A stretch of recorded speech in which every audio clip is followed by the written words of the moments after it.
Hai, Assalamualaikum dan selamat berjumpa bersama dengan Cikgu Nur Shima untuk kelas seterusnya iaitu bab 3 kata nama dengan memfokuskan pembentukan kata nama dan uji minda cakna tata bahasa.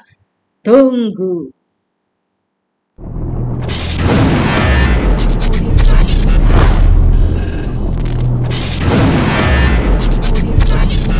Assalamualaikum warahmatullahi wabarakatuh.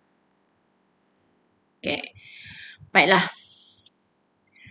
Baik, hari ini kelas Cikgu Shima, ini ialah tajuk terakhir bab 3 kata nama. Okay, kalau kita lihat teks pemantapan tata bahasa tu, tajuk bab 3 ini agak panjang. Jadi cikgu cuba pendekkan kali ini dengan memfokuskan pembentukan kata nama. Seterusnya, melihat contoh soalan dalam uji minda cakna tata bahasa. Okay, seperti biasa, cikgu mengalu-alukan kedatangan pelajar semester 2 yang mengambil bahasa Melayu. Okay, STPM. Cikgu tahu kamu sangat sangat bersemangat dalam pada masa sama masih lagi fokus untuk menyiapkan kerja kursus pengajian kerja kursus sejarah, kerja kursus bahasa Melayu dan ada macam-macam lagi kerja kursus yang perlu disiapkan. Jadi untuk cikgu berharap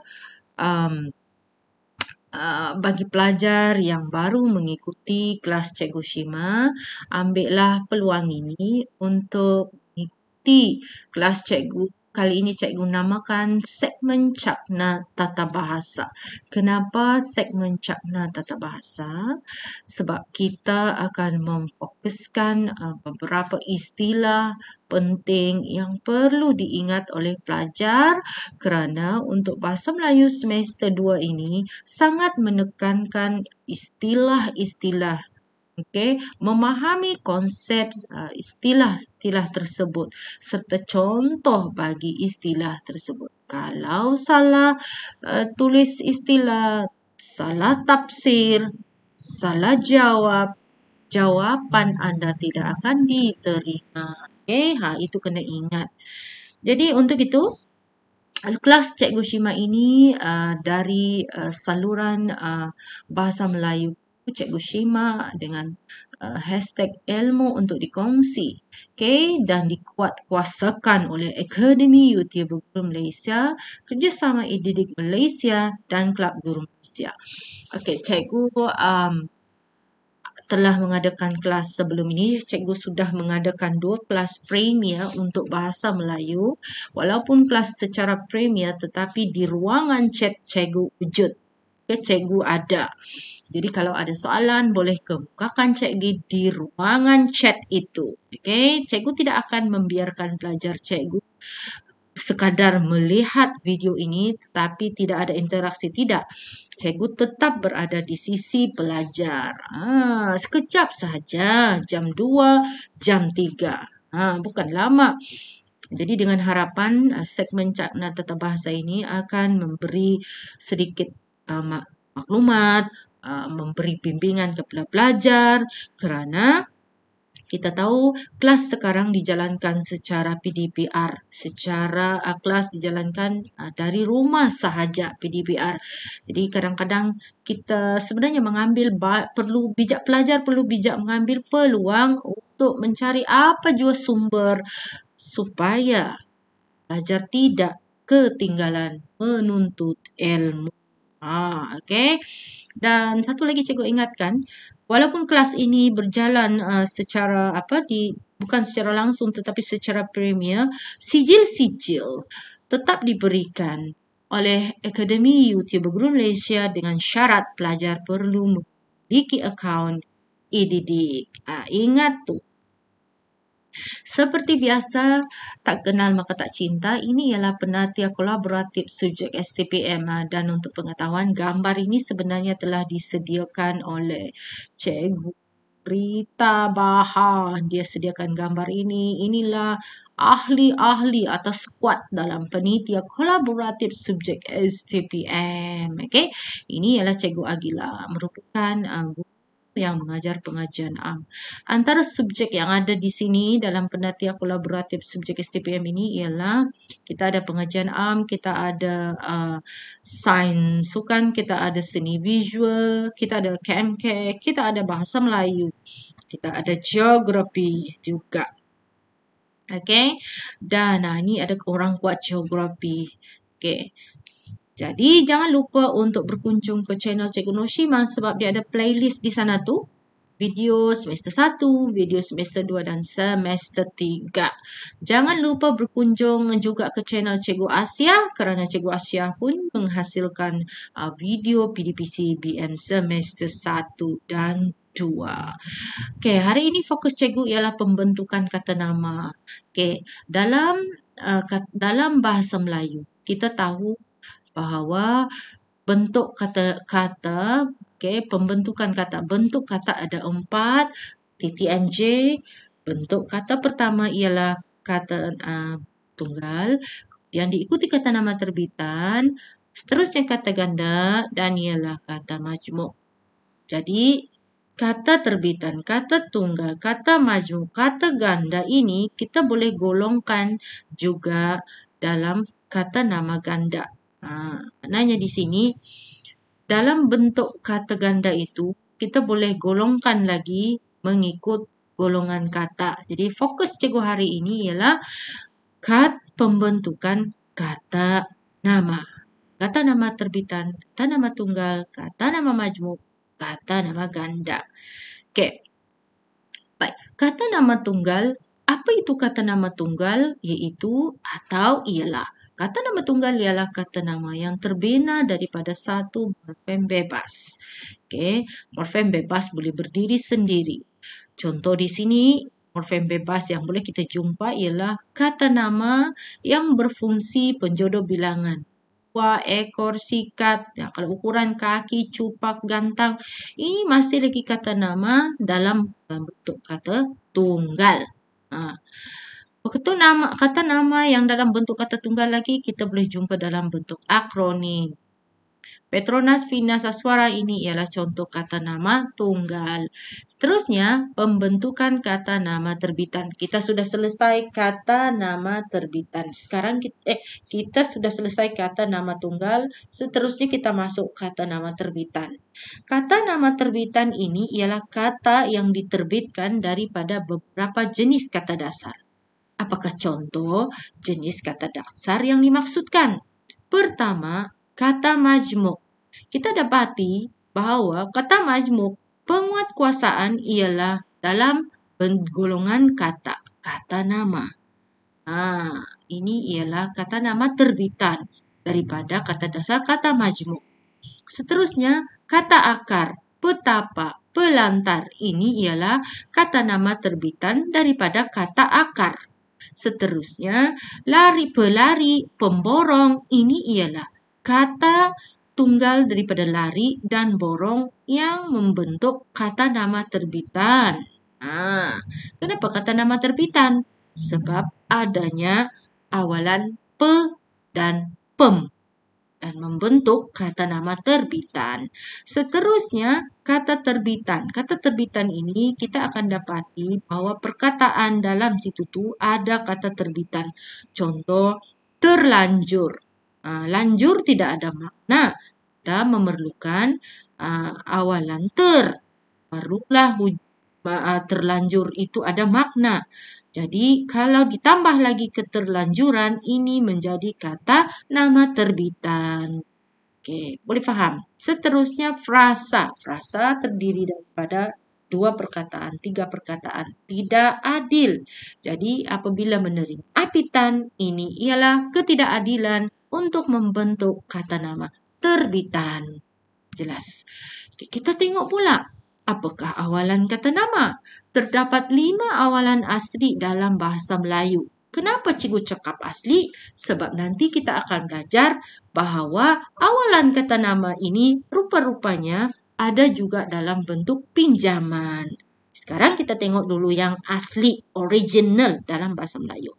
Pertama ialah awalan pe, kedua awalan pen, ketiga awalan ke, seterusnya awalan per, dan awalan juru.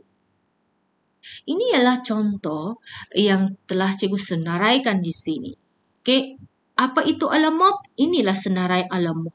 Pe, pen, peng, pe, pen, pen, sepe, pe, ini ialah alamop.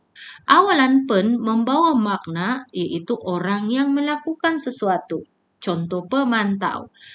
Pemantau ni ialah orang yang melakukan sesuatu. Kerjanya memantau.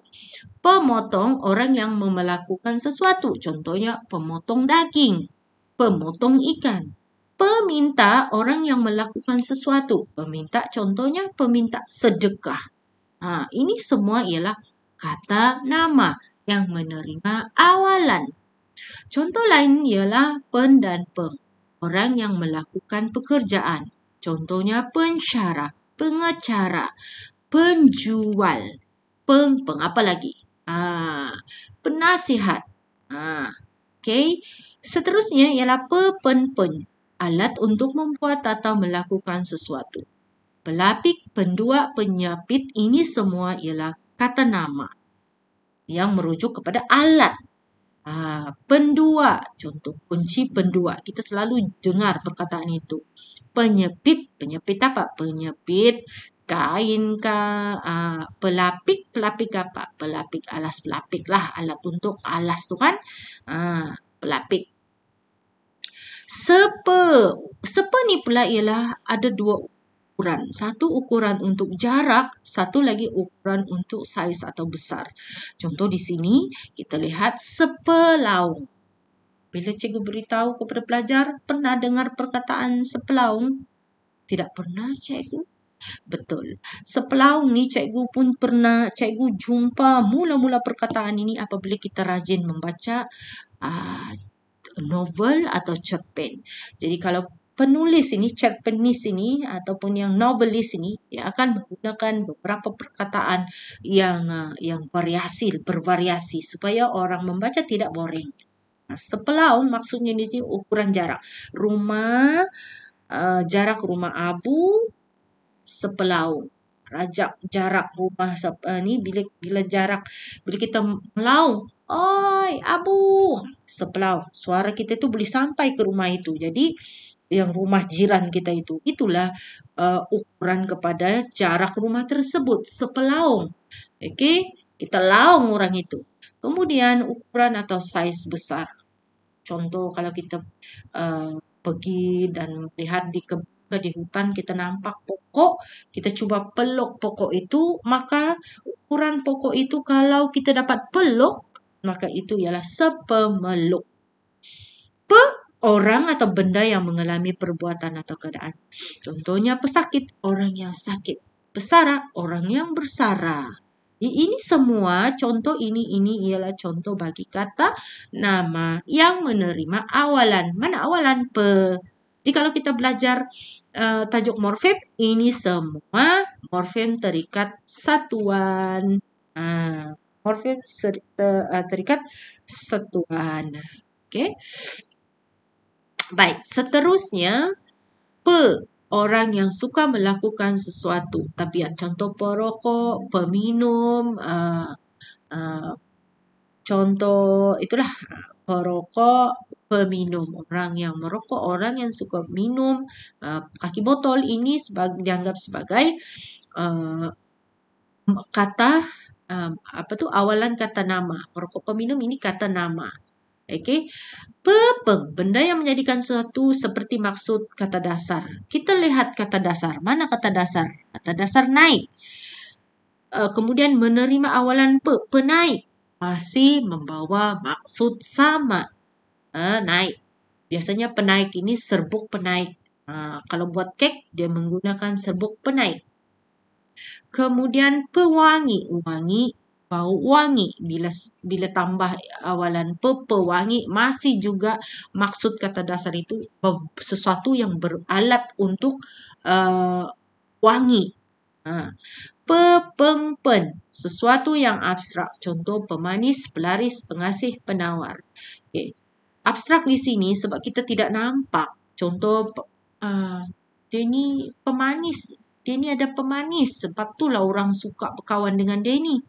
Kita tidak nampak apa pemanis tu. Takkan kita letak gula pula kan jadi pemanis. Tidak. Pemanis ini ialah sesuatu yang abstrak. Pelaris, kedai, restoran, kedai atau restoran itu ada pelaris. Sebab itulah restorannya laku. Okey. Pengasih, penawar. Pepempen. Pe di sini iaitu pemalas. Pem di sini pembengis, pen di sini penyabar, orang yang memiliki sifat seperti dimaksudkan oleh kata dasar. Penyabar di sini kata dasarnya sabar tapi S digugurkan jadi penyabar. Okey. Seterusnya kita tengok awalan per. Awalan ini mempunyai satu alamop sahaja iaitu per. Kita akan jumpa perasap bermaksud tempat untuk mengasap. Bertapa bermaksud orang yang bertapa. Dan kita jumpa petaruh, kemudian kita jumpa perburu dan perbara. Apa maksud pertara, perbara dan cari sendiri. Sebab cikgu sudah bagi maksud petapa dan cikgu sudah maksud asap. Bagaimana pula awalan ke? Okey, awalan ini mempunyai satu alamop iaitu ke sahaja. Jadi dia tidak ada yang lain, tidak ada ke, ken, ke, ka, tidak ada. Satu sahaja. Contoh kekasih, orang yang diberikan kasih. Orang yang diberikan kasih. Seterusnya ketua, orang yang diberikan sifat tua, kedudukan, diberikan kepercayaan. Maka itu dah dilantik jadi ketua.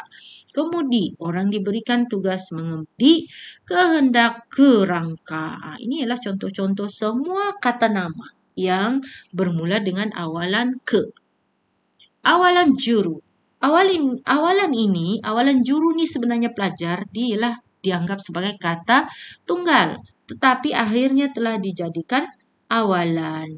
Contoh, juru gambar, orang yang gambar. Juru acara, MC. Dan dengan morfem terikat kita akan jumpa juru mudi, juru tera, juru renang. Dengan kata kerja kita akan jumpa juru jual, juru selam. Kita tahu semua juru ini dianggap sebagai kata nama yang terbentuk daripada awalan juru. Awalan kata nama pinjaman dan makna daripada bahasa asing. Okey, cikgu lupa meletakkan di sini. Daripada bahasa asing di sini, ini yang senarai cikgu berikan ini ialah semua daripada bahasa Sanskrit. Tata, Maha, Eka, Dwi, Tri, Panca, Swatuna, Pasca. Ini semua ialah daripada awalan yang dipinjam daripada bahasa asing. Itu bahasa Sanskrit. Tata, sistem, maknanya ialah sistem atau peraturan tentang sesuatu. Kita ada jumpa tata tertib, tata susila, tata rias, tata bahasa. Maha ni besar atau agung. Cikgu bahagikan kepada dua sebab maha ni ada yang dieja rapat, ada dieja serangkai. Kalau dia dieja serangkai, itu dipanggil sebagai kata nama. Okey, tetapi kalau dia dieja terpisah, maha kaya, maha suci, maha adil. Untuk merujuk Tuhan atau Tuhanlah atau Allah, maka ini dianggap sebagai kata adjektif.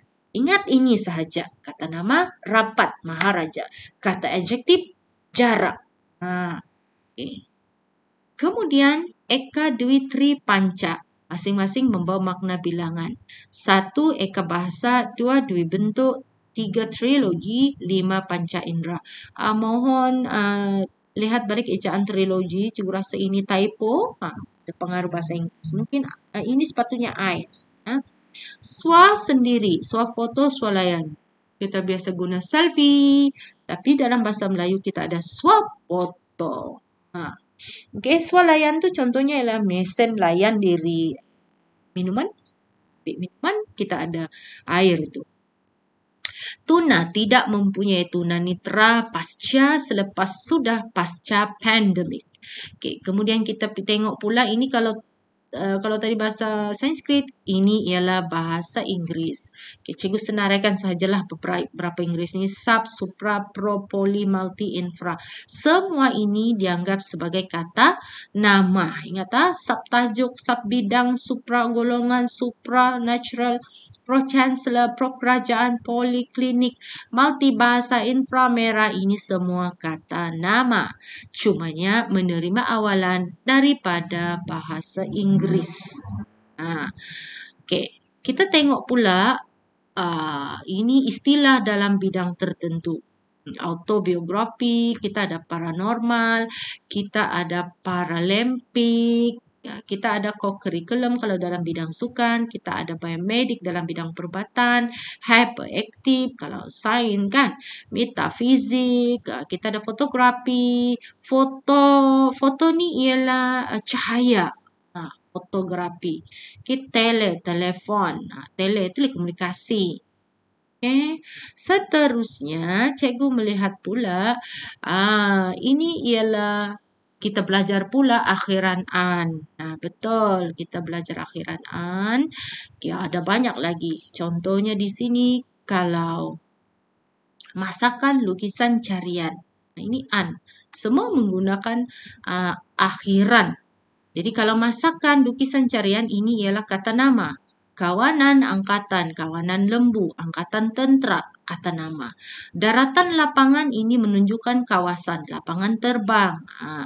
Deretan, ribuan, menunjukkan tempat, kan? Tempat seperti menunjukkan banyak lah. Deretan menunjukkan jumlah yang banyak. Deretan kedai, ribuan pengunjung. Okay? Taruhan, rampasan, kita ada kukusan, saliran, kita ada tangkapan, upahan, ini semua kata nama tetapi menerima akhiran an. Buai mandian. Kalau tidak menerima imbuhan an, boleh jadi dia bukan golongan kata nama, boleh jadi akan menjadi golongan kata lain. Contoh mandi. Mandi ialah kata kerja. Golongan kata kerja mandi. Tetapi apabila menerima akhiran an, maka golongan kata kerja mandi tadi berubah menjadi golongan kata nama. Faham? Bulanan, bulan masih lagi golongan kata nama. Puluh sama juga kata nama. Samalah. Okay? Ini ialah sama juga dengan kukus. Kukus ialah kata kerja. Tetapi apabila menerima akhiran an, bertukar golongan kata menjadi kata nama. Manis, tengok kata dasarnya manis ialah kata adjektif. Tetapi apabila menerima akhiran an, ini sudah menjadi golongan kata-kata nama. Disebabkan apa? Proses penerbitan kata itu kerana menerima akhiran an. Kita lihat pula pinjaman daripada bahasa Sanskrit. Sebenarnya pinjaman daripada bahasa Sanskrit ini cikgu senaraikan dan yang disenaraikan ini biasa dilihat atau digunakan. Kita ada wan, man, wati, nita. Semua ini kata nama. Angkasawan memang kata nama. Karyawan, peragawan, usahawan. Seniman, budiman, seniwati, peragawati, biduanita. Nita ni satu sahaja. Semua daripada pinjaman daripada bahasa Sanskrit merujuk kepada golongan kata nama. Pinjaman daripada bahasa Arab contohnya ialah muslimin, munafikin, musyrikin, hadirin. Muslimat, mukminat, hadirat. Muslimah, mukminah, sultanah, qari'ah. Ini semua ialah pinjaman daripada bahasa Arab tetapi daripada golongan kata nama. Okay, kita lihat pula pinjaman daripada bahasa Inggeris. Banyak. Tapi cikgu mengambil contoh yang ini sajalah. Okay. IK contohnya dalam bidang kajian linguistik, fonetik. Is orang yang mahir. Japanese, artis, biologis. Artis. Artis daripada art, artis. Japanese, biologi. Dia tambah jadi is pula. Orang yang mahir. Okay, ini ialah pinjaman daripada bahasa Inggeris. Okay, kita lihat pula apitan kata nama. Bila sebut apitan kata nama, maknanya kata nama itu menerima apitan awalan dan akhiran. Okay. Alamop di sini pun ada 6 alamop. Okay. Contoh cikgu bagi di sini. Peleraian, pemakanan, penaik tarapan, perawatan, pewarnaan, penyalaan, pewakafan. Cuma cikgu ingin beritahu, bila kita undur balik, kita belajar balik morfem, maka ini dipanggil sebagai morfem terikat terbahagi. Kalau kita maju ke depan, ini dalam kata kita belajar ini sebagai kata nama. Kata nama apa? Kata nama terbitan apitan. Nah, senang je. Undur, dia morfem terikat terbahagi. Ke depan, kalau kata kita belajar kata ini sebagai kata nama. Okey, pen-an. Ada dua perkataan bahasa Melayu yang kekal ti, iaitu penternakan, penterjemahan. Yang lain itu tidak pendarahan. Ini ialah pen-an lah. Pen-an pendarahan, pen-an pentadbiran, pen-an pencantuman. Tapi kalau untuk ternak dan terjemah, ada dua perkataan bahasa Melayu yang kekal. Seterusnya ialah pen-an, kata pinjaman bermula T dan S dikekalkan. Ingat, kalau kata pinjaman itu daripada bahasa asing, maka S di sana dikekalkan. Sabit, pentadbiran. Pensabitan, pentadbiran, pentaksiran. Ini ialah kata pinjaman, kita kena kekalkan. Dia punya S tu di sana. Baik, pem-an. Putus. Contoh di sini ialah pem-an, pembelian, pembatalan, pembotolan, pemutusan pemakaian. Ini semua kata nama yang menerima apitan pem-an. Putus pakai huruf, putus dengan pakai huruf untuk di sini pemutusan dan pemakaian. Okay, kata dasarnya ialah putus, pakai, maka huruf ini digugurkan. Ingat, sebab tu kita tidak jumpa peputusan atau pepakaian, tidak. Digugurkan, maka menggunakan alam pam. An. Pem-an, kata pinjaman yang bermula huruf FVB akan dikekalkan. Sebab itu kalau dalam pemfakturan, dalam matematik kita akan jumpa faktor di sini dikekalkan. Sebab ini ialah pinjaman. Factor daripada bahasa Inggeris. Popular juga dari bahasa Inggris. Pempopularan ini dikekalkan P-nya. Pemvetuan juga dikekalkan dalam bahasa Melayu. Okey. Pen-an, kata yang bermula S digugurkan. Penyalinan, kita tidak ada pensalinan. Kita tidak ada penyaluran, pensaluran, tiada. Kita hanya ada penyalinan dan penyaluran. Dalam erti kata lain, huruf S digugurkan. Peng-an, pengambilan pengukuran biasa. Manakala penge dan an untuk satu suku kata. Contoh di sini bom, pengeboman. Cat, pengecatan. Lap, pengelapan. Untuk satu suku kata. Panjang sudah cikgu bagi ni. Okay, sekarang kita melihat pula apitan makna, apitan pen dengan an. Masih lagi kah bersama dengan cikgu ni? Mengantuk sudah? Jangan dulu mengantuk. Jangan dulu. Sekejap je. Sikit lagi. Okay. Okay, selamat datang ke channel atau saluran Bahasa Melayu. Okay, untuk Bahasa Melayu STPN semester 2 bersama dengan Cikgu Shima. Okay, baik. Apitan makna, apitan. Apakah makna apitan pen-an? Okay, pertama, menjadikan sesuatu seperti kata dasar. Kalau besar, pembesaran, sama saja maksud dia tu. Besar, membesarkanlah, menjadikan sesuatu seperti kata dasar. Apa kata dasar dia? Besar. Besar dengan pembesaran sama saja. Bersih dengan pembersihan sama saja. Sebab bersih, kata dasar dia bersih. Pembersihan pun makna yang sama dengan kata dasar bersih. Perihal tentang sesuatu. Pemakanan, pelaburan, pengalaman. Okay. Kemudian tempat, pertempatan, pemandian, pedalaman. Okay, ini semua merujuk satu tempat.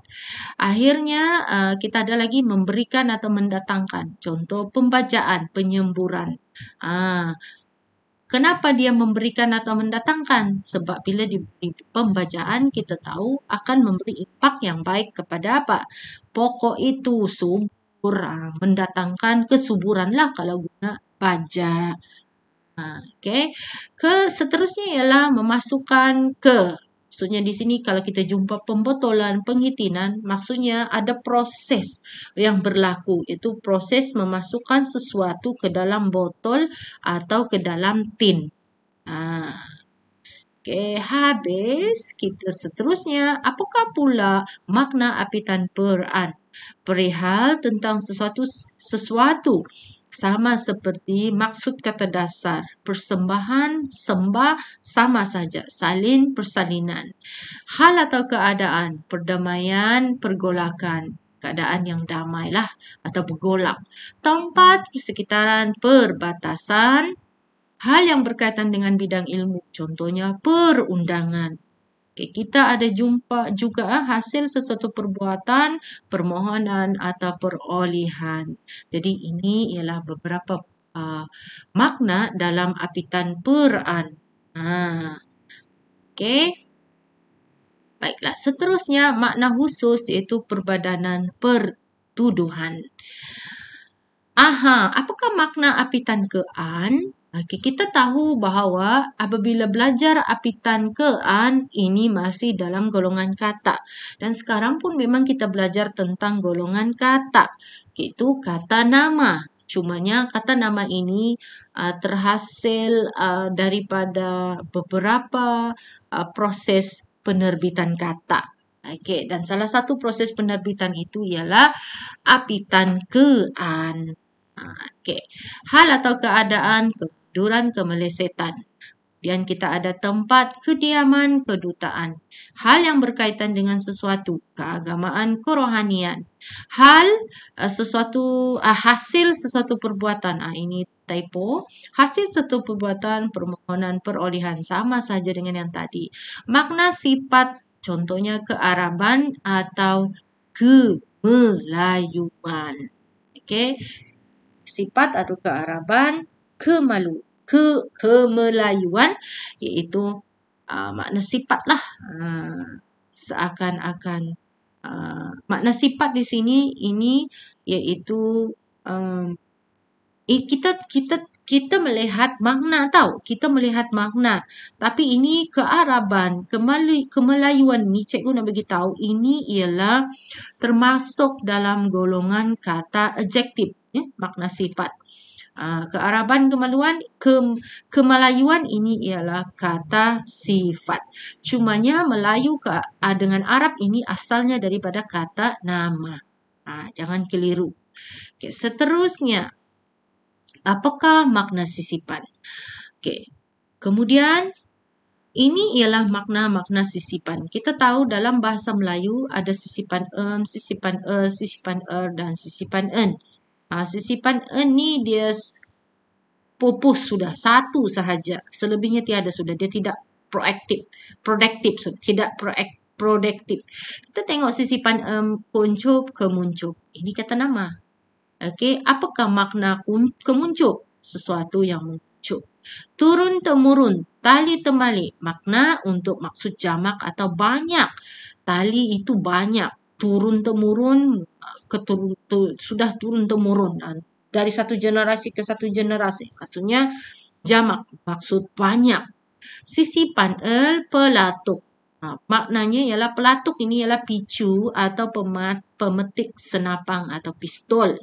Ganggang, gelanggang, maknanya tempat. Tempat mana? Tempat main badminton, gelanggang badminton, gelanggang sepak takraw. Sisipan gigi, gerigi. Maknanya ialah menunjukkan. Case typo. Sesuatu yang bergigi seperti gergaji. Gergaji itu ada gerigi dia. Seterusnya ialah susu tenusuk makna. Cikgu tidak lupa tulis sini. Tapi sebenarnya tenusuk ini ialah susu daripada ternakan. Binatang ternakan lembu lah. Ternakan lembu yang diternak menghasilkan susu. Okay? Baiklah. Kita beralih ke pula kata nama ganda. Kata nama ganda. Makna di sini dalam kata ganda ada jenis, ada golongan kata. Kata nama ganda semu, contohnya kura-kura, anai-anai, angkut-angkut. Ini daripada binatang. Jadi kita memang ini ialah kata nama. Sebab kura-kura kita tahu itu kata nama. Okay. Seterusnya kata nama gandaan penuh. Okay. Apa beza semu dengan penuh? Semu kita tidak boleh buang kura. anai, angkut. Ini semua kata akar yang tiada makna. Jadi mesti digandakan. Ini dipanggil sebagai kata nama gandaan semu. Bagi kata nama gandaan penuh, sekolah-sekolah kita boleh buang. Masih lagi boleh berdiri sendiri, ada makna sendiri. Sekolah masih lagi ada makna sendiri. Kata nama gandaan penuh dengan akhiran. Tulisan-tulisan, masakan-masakan. Jadi ini ialah kata nama yang ada gandaan penuh dengan akhiran. Mana akhiran? An. Seterusnya kata nama gandaan penuh dengan apitan. Contoh perkataan-perkataan, kerajaan-kerajaan, kejohanan-kejohanan. Itu semua kata nama gandaan penuh dengan apitan.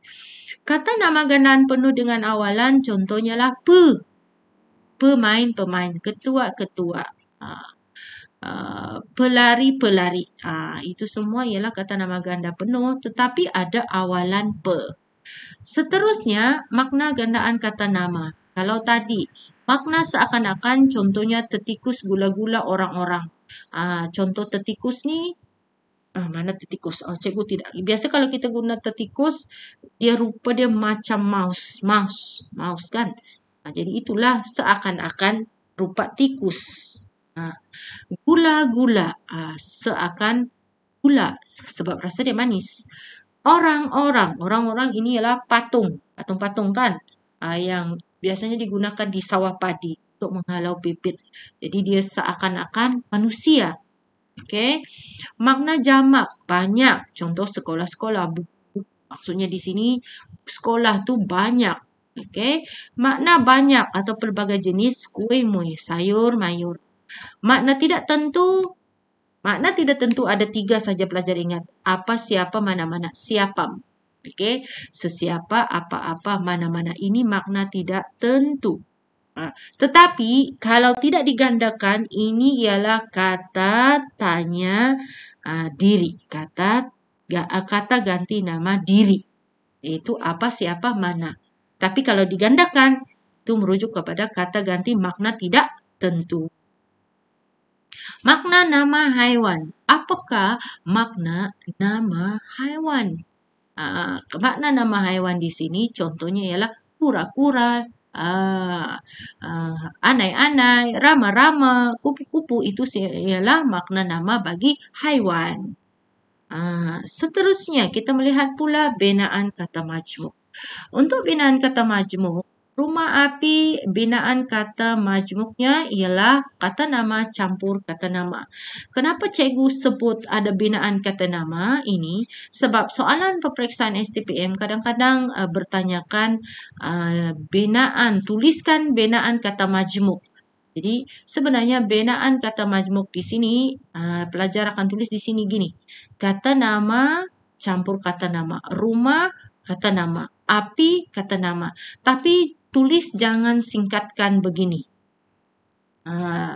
Lebih baik tulis lengkaplah, istilah lengkap. Kata nama campur kata nama. Bilik mandi. Apa binaan kata majmuk? Bilik kata nama. Mandi kata kerja. Binaannya ialah kata nama campur kata kerja. Tulis lengkap. Seterusnya, jalur lebar. Jalur kata nama, lebar kata adjektif. Jadi kata nama campur kata adjektif. Seterusnya, kata majmuk. Seperti kita tahu, jenis kata nama majmuk ini ada 3. Pertama, ada 3 jenis kata majmuk. Tapi di sini kita pecahkan jenis kata nama. Kita khususkan kata nama majmuk. Kata nama majmuk rangkai kata bebas contohnya jalan raya, rumah pangsa. Kalau istilah khusus jalur lebar, telepon talian tetap. Kalau kata majmuk unsur kiasan singa betina, gajah putih, ayam, tempatan. Semua mesti menunjukkan adanya kata nama di sana itu. Sekurang-kurangnya ada kata nama 1 di antara 2 kata majmuk tersebut. Barulah dianggap sebagai kata nama. Penggandaan kata majmuk. Ini ialah penggandaan kata majmuk. Setiausaha. Seluruh kata majmuk itu mesti digandakan.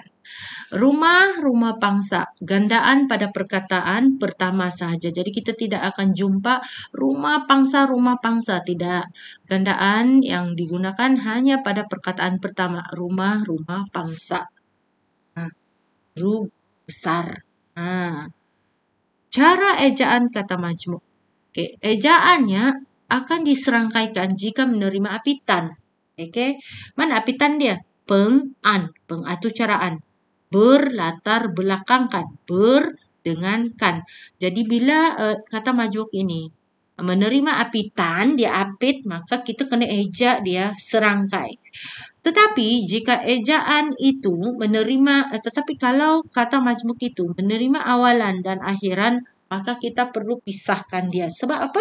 Dia punya dia punya awalan, atau kalau kita belajar morfem, dia menerima satu morfem saja. Bila satu morfem untuk kata majmuk, maka perlulah pisahkan. Jika menerima awalan dan akhiran. Contoh di sini mengambil alih. Tetapi kalau kita letakkan peng dengan an, maka pengambil alihan rapat. Tapi mengambil alih jarak. Seterusnya kita ada uji cakna tata bahasa. Alright. Baiklah, ini ialah soalan uji cakna tata bahasa.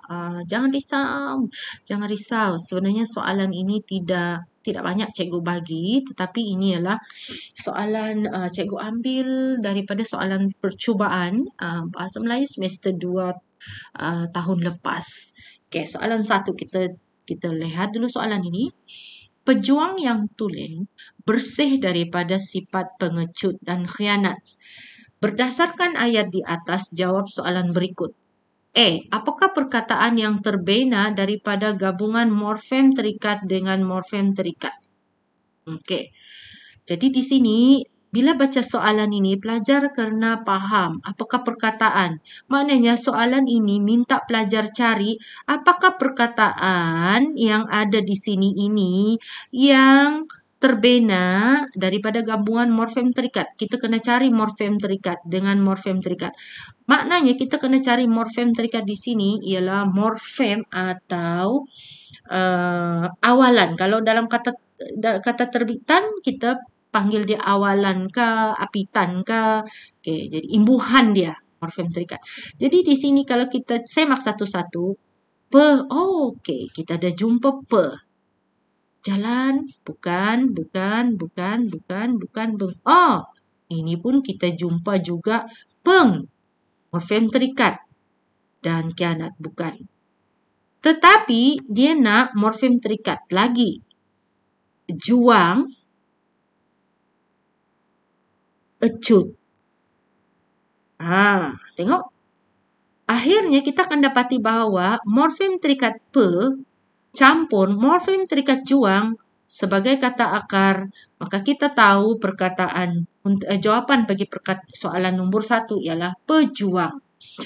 Perkataan yang terbina daripada gabungan morfem terikat dengan morfem terikat ialah pejuang. Sebab apa? Pe ialah morfem terikat, manakala juang ialah morfem terikat. Sebab apa? Dia ialah kata akar. Kata akar dengan morfem terikat satuan ini dianggap sebagai gabungan morfem terikat dengan morfem terikat. Dua-dua morfem terikat, iaitu pejuang. Kita lihat pula soalan kedua. Apakah perkataan B? Soalan B. Apakah perkataan yang terbina daripada morfem terikat dengan morfem bebas? Cara yang sama juga, maknanya di sini, itu pejuang. Maknanya di sini kelas, pelajar, kita kena cari apakah perkataan yang terbina daripada morfem terikat dengan morfem bebas. Pelajar bulatkan pejuang, bulatkan pengecut. Sebab inilah perkataan yang menerima morfem, yang ada morfem. Jadi kalau sudah pejuang sudah dapat di jawapan per A, sudah tentu jawapan bagi B ialah pengecut. Kenapa?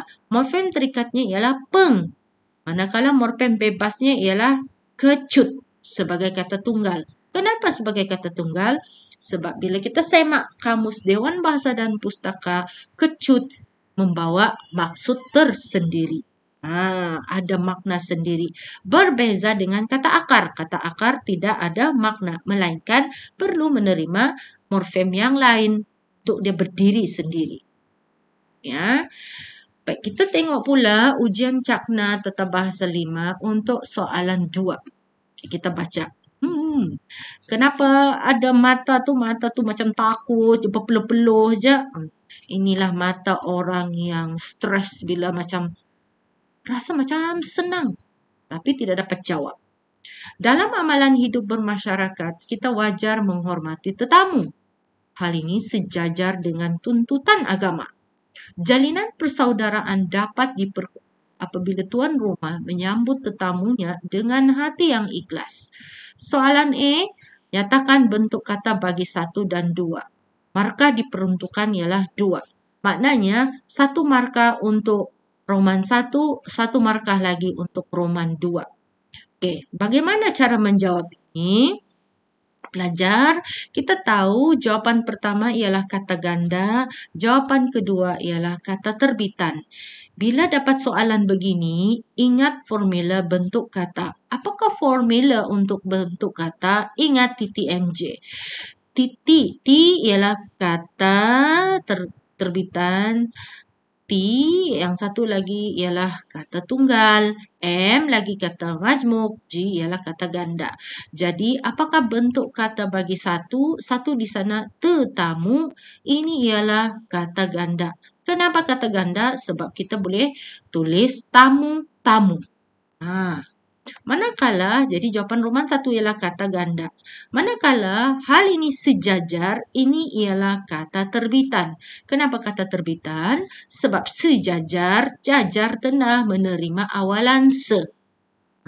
Se. Okey. Baik. Kita tengok pula apakah selesai jawab soalan ni, kita beralih soalan 2. Apakah golongan kata bagi perkataan 3?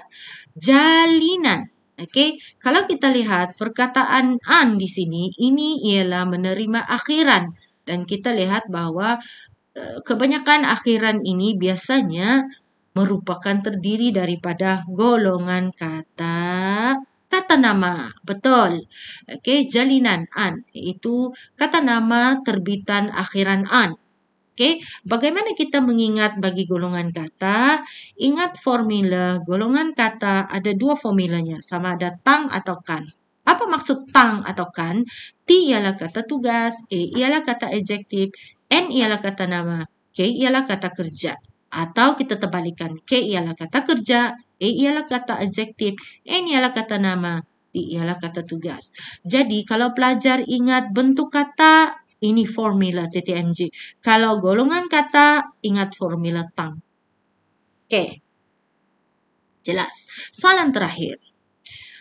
Uji Cakna Tata Bahasa 5. Okey, ini ialah soalan STPM. Cikgu mengambil soalan daripada STPM 2015, soalan 32, bentuk kata. Sebab kita baru belajar bentuk kata. Soalan ini merujuk kepada gambar rajah dalam ini. Okay. Dalam gambar rajah ini, kita dapati bahawa bentuk kata dalam bahasa Melayu ada 4. Pertama, kata tunggal. Kedua, kata terbitan. Ketiga, kata majmuk. Jadi, X. Soalannya ialah namakan bentuk kata X. Ini adalah, markah yang diberikan untuk soalan E ialah 1. Okay, kita lihat di sini. Ingat formula. Sekali lagi cikgu tekankan. Ingat formula bentuk kata. Apakah formula itu? TTMJ. Memang sangat membantu pelajar untuk mengingat dan menjawab soalan bentuk kata. Tengok, apabila pelajar menghafal formula TTMJ, maka secara tidak langsung kita tahu T, M, G, kita tahu G ialah kata ganda. Jadi jawapan bagi ini ialah kata ganda. Cara jawab begini. X ialah kata ganda. Jangan hurai ayat bentuk kata X ialah tidak perlu. Pelajar hanya menyalin saja seperti ini. X sama dengan kata ganda. Okey. Soalan kedua. Okey, awal pula cikgu bagi. Nyatakan dua jenis kata majmuk. Okey, kata majmuk ini ada dua jenis kata. Sebenarnya ingat, kata majmuk ada 3 jenis. Tapi soalan ini minta 2 jenis sahaja kata majmuk. Jadi, kata majmuk dalam bahasa Melayu ada yang pertama ialah kata majmuk rangkai kata bebas. Okey, pelajar perlu menulis jenis kata majmuk itu dengan jelas. Jangan tulis kata bebas ataupun bebas. Takut nanti pelajar tidak mendapat markah sebab tidak menulis dengan lengkap. Tulislah lengkap seperti ini. Kata majmuk rangkai kata bebas. Okey, sebab kita tidak tahu skema atau peraturan pemarkahannya bagaimana. Mungkin tahun ini rangkai kata bebas boleh diterima. Mungkin pada tahun yang akan berikutnya tidak diterima. Jadi bergantung kepada peraturan pemarkahan untuk pemeriksa kertas Bahasa Melayu semester 2 ini. Adakah longgar, adakah ketat? Terpulanglah kepada pihak MPM. Seterusnya ialah kata majmuk istilah khusus. Okey, kata majmuk istilah khusus contohnya di sini ialah contohnya pula ini ialah jawapan yang lengkaplah kata majmuk istilah khusus. Kalau pelajar cikgu, sebab ini ialah ujian soalan ujian baru-baru ini, ada pelajar yang menjawab istilah khusus, kata bebas. Okey, cikgu tidak bagi markah. Cikgu mahu pelajar menulis dengan lengkap. Tulislah seperti ini. Kata majmuk rangkai kata bebas, kata majmuk istilah khusus. Ingat, kata majmuk ada 3 jenis. Yang ketiga ialah kata majmuk unsur kiasan. Okey. Jadi nampaknya kelas Cikgu Shima sampai di sini sahaja. Setelah panjang lebar, Cikgu berharap untuk video seterusnya Cikgu boleh sudah membincangkan tajuk kata kerja. Mungkin untuk kata kerja, Cikgu akan fokus bentuk-bentuk soalan yang dikemukakan dalam peperiksaan STPM lah. Okey, baiklah. Apa benda ni? Stuff your brain with knowledge. Karl Lagerfeld. Macam mana sebut dia tu? Isi otakmu dengan pengetahuan. Jadi cikgu berharap walaupun kelas PDPR dilaksanakan dari rumah, isilah otakmu dengan pengetahuan dari pelbagai sumber yang kita boleh dapat di hujung jari. Okay, cikgu hanyalah salah seorang bahasa Melayu yang ada channel saluran bahasa Melayu diwujudkan untuk tujuan inilah untuk berkongsi ilmu kepada pelajar. Tetapi pelajar juga selain mengikuti kelas cikgu, boleh juga mengikuti mendapatkan ilmu daripada sumber yang lain. Asalkan pelajar bijak untuk memanfaatkan ilmu yang diperoleh itu supaya dapat jawab soalan peperiksaan semester 2. Sebab matlamatnya sama, matlamatnya satu, iaitu membantu belajar menjawab soalan peperiksaan semester 2 dengan tak cakap mudah, dengan yakin sebab pelajar ada belajar. Walaupun tidak pergi ke sekolah, tetapi pelajar ada belajar melalui kelas dalam talian. Okey, cikgu mengharapkan semoga apa jua yang cikgu kongsikan ini akan dapat memberi manfaat kepada pelajar di luar sana. Dari cikgu, selamat melaksanakan kerja khusus yang mula memeningkan pelajar. Okey, sentiasalah berhubung dengan guru kelas anda, sentiasa berhubung dengan guru mata pelajaran masing-masing kerana pejam celik bulan 10 kita sudah peperiksaan dengan doa dan harapan supaya COVID-19 ini kesnya semakin Sekian dari Cikgu Shima. Cikgu ucapkan Assalamualaikum warahmatullahi wabarakatuh. Dan jangan lupa isi link e-sijil sijil e-didik dalam ruangan chat cikgu ada kongsikan. Terima kasih kepada Akademi YouTuber Jangan lupa untuk melayari Akademi www.academy.youtuber.com untuk mendapatkan info terkini dan juga jadual terkini berkaitan tajuk jadual subjek yang ada dikongsikan melalui laman web tersebut. Dari cikgu, Assalamualaikum dan salam mesra. Jumpa lagi.